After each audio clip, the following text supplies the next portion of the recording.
প্রায় এক দশক আগেকার কথা। সুলসেরা হিসাবে পাক্কা ৯ বছর ৬ মাস। ভারতের প্রধানমন্ত্রী হিসাবে তার প্রথম বাংলাদেশ সফরে এসেছিলেন নরেন্দ্র মোদী, আর পেয়েছিলেন বিপুল অভ্যর্থনাও। সেবার কেউ তাকে দেশে কালো পতাকা দেখায়নি, বরং ঢাকা বিশ্ববিদ্যালয়ের প্রবল করতালিতে তাকে স্বাগত জানিয়েছে।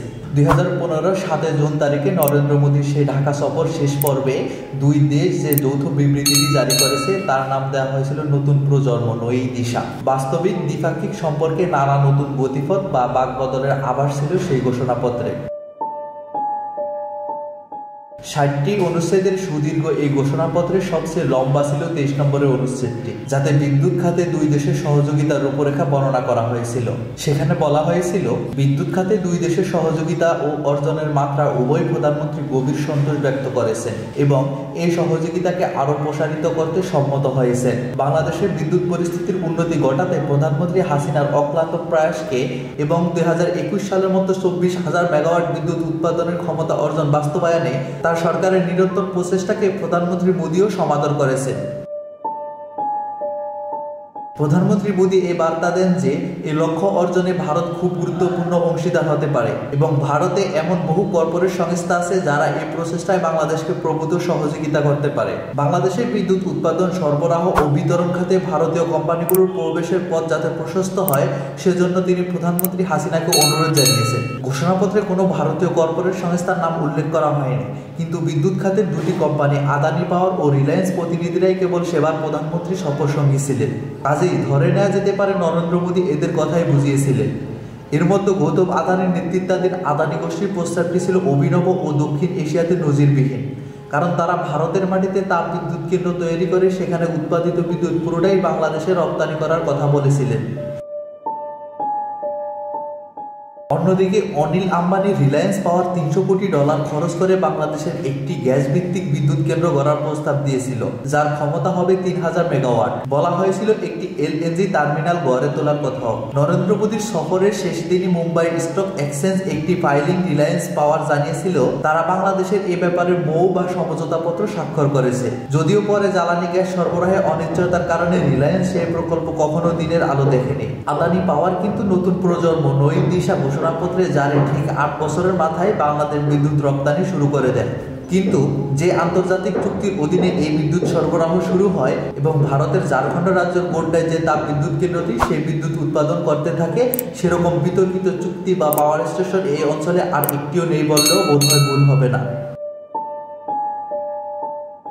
আদানি পাওয়ার ও বাংলাদেশ পাওয়ার ডেভেলপমেন্ট বোর্ডের মধ্যে স্বাক্ষরিত যে পিপিএ বা বিদ্যুৎ ক্রয় চুক্তিটি এখনো নতুন করে আলোচনায়, তার ভিত কিন্তু রচিত হয়েছিল নরেন্দ্র মোদী সে ঢাকা সফরেই।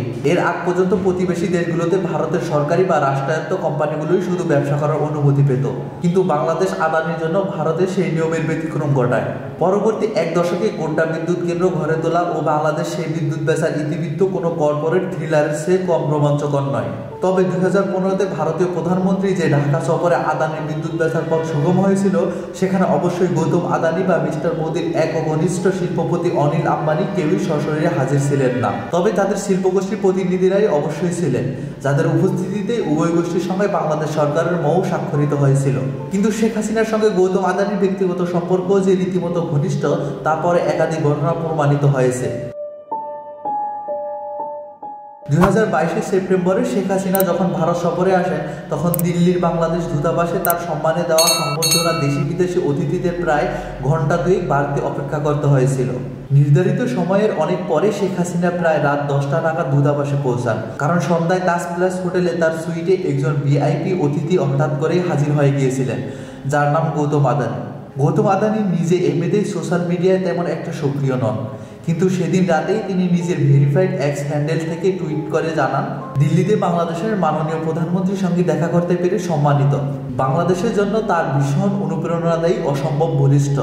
মাস তিনেকের মধ্যেই পরবর্তী বিজয় দিবস 16 ডিসেম্বরে যে 1600 মেগাওয়াট গোড্ডা বিদ্যুৎ কেন্দ্র তথা বাংলাদেশের জন্য পৃথক ট্রান্সমিশন লাইন কমিশন করতে তারা অঙ্গীকারবদ্ধ, পোস্টে সে কথাও জানান মিস্টার আদানি। সেই বিজয় দিবসের ডেডলাইন অবশ্যই রক্ষা করা সম্ভব হয়নি, কিন্তু পরের এপ্রিলে যখন গোড্ডা বিদ্যুৎ অবশেষে সত্যিই বাংলাদেশে যেতে শুরু করলো, গৌতম আদানি নিজে কয়েক ঘন্টার জন্য ঢাকায় উড়ে গিয়ে প্রধানমন্ত্রী হাসিনাকে ধন্যবাদ জানিয়ে এসেছিলেন।